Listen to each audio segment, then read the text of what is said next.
I think most, not all, but most entrepreneurs, we start because we're running away from something, right? We're running away from a job we don't like. We're running away from an income that we don't like. And at the end of the day, what the problem was contentment, gratitude, and also just really mission and purpose in your business.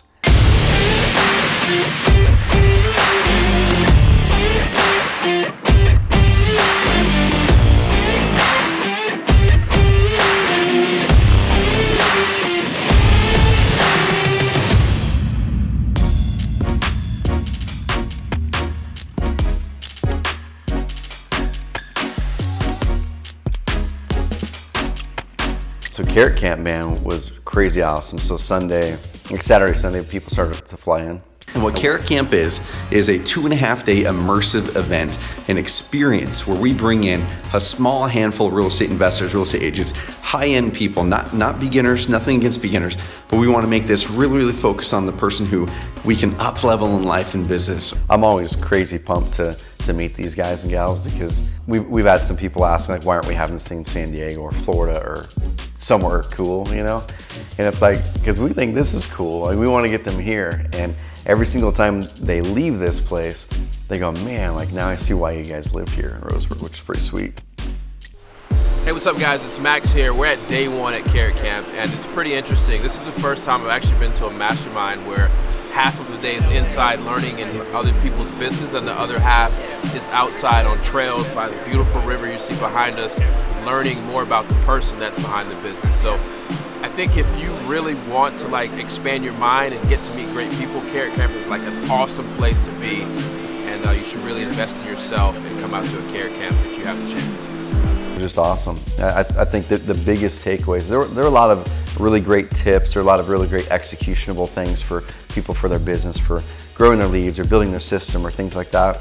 But the biggest things we talked about, man, like that we always talk about are the life things. Getting us to think about how does the business actually fuel our life and fuel our passion, not how does your life fuel the business. There's so many entrepreneurs, myself included, my previous businesses, where I fueled the businesses and it felt that way. When you're fueling the businesses, you are getting that life sucked out of you and it goes into the business. When the business fuels you, the business sends that fuel back to you and gives you life. And that's something most people don't have. But we gave everyone these gratitude boxes. Actually, let me grab it. We've got these gratitude boxes. We started using these gratitude boxes here at Carrot, and we give them to all the team members. And so we have these gratitude boxes where they have thank you cards in them. And once a week or whenever you have a spare time in between these moments, we tell people, rather than going to Facebook, rather than picking up your phone, pick up a thank you card or a postcard on your desk and fill it out and write a thank you note to someone. And I got a message from David, one of the entrepreneurs that was there, a really successful guy, the day after Carrot Camp. And it was so cool. He took a picture of his very first card and it was all addressed, had the stamp on it and everything. And he said, thank you for this simple but powerful hack to skip going after the money and go straight for the happiness. This right here is like literally the answer to happiness, to feeling like you have accomplishment, no matter what stage of business you're in. We're insanely lucky. We've had some technical difficulties this morning. We're trying to like get all fancy and film some stuff. Which side am I on here? Film some stuff with this camera and stream it on YouTube. We had some issues there, so we're going straight up Facebook Live now. And Seth Buechley is going to be able to give an amazing talk for all of us. Have you ever had something like that happen to you? Tim, you talked about chasing, and you finally get it. What was that like when you finally got it? How long did that feeling last? You see, most of us, we actually have no plan for what happens when we actually get what it is we're chasing. We're like this dog, we're chasing the car and we just chase because that's what dogs do, they chase cars. So I fancied myself an investor. Well, I was good at one thing, let's go do other things. And so I'd bought a cellular license in the wide open state of Montana and restaurants through Oregon and a technology company in Florida and a services company in California. And all of those things had one thing in common. I lost every penny that I put in each of those investments. You know, a lot of us can handle the test of adversity. Every one of you guys, like you talked about grinding, we're grinders. We can handle the test of adversity. but it's a whole different thing to handle the test of success. See, I was disappointed, I was embarrassed, that I started asking those deeper questions, like what's really motivating me? And how had I screwed things up to the point that basically everything was a mess? The answer was, I had not been grateful. I was a lot of things. I was really driven. You might even say talented and quick, young, all of those things, but I was not grateful. See, driven people struggle to find satisfaction. Driven personalities have fallen into this myth that satisfaction can be found through the path of achievement.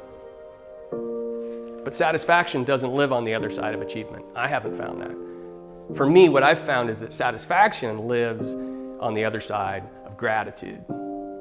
I think a lot about motivation. I feel like we have a limited amount of time here on earth, and how we spend it and why we spend it is a big deal. So I think a lot about motivation, and several years ago I got really clear on what my purpose is. And it was just kind of this thought that came into my head as I was preparing to do a speaking deal the following day, and it was, what does life well lived look like? What does life more abundantly look like? And it was just very clear. It's reaching for my potential, it's impacting my world, and it's leaving a legacy. Reaching for my potential, always pushing to use the gifts that I've been given the best way I can. So that's a commitment to continually growing, right? Impacting my world. That's a commitment to serving, to not just looking past the people that are around me, thinking I'm going to do something grandiose down the road later on, but to serving these people right here. That's impact. And then the last one is, as you get a little older and as you have ideas, it's transferring those ideas. That's how you leave a legacy. It's a legacy of ideas. And so being intentional about transferring those values through memories and experience and videos and writing and however you do it, to codify and transfer those values is really how you leave a legacy. So every person, I think, should go through exercises until they get to a point where they settle on something that says, this is what I'm about. Because once you know what you're about, it makes the decisions on who you're going to work with and what you're going to work on, much easier.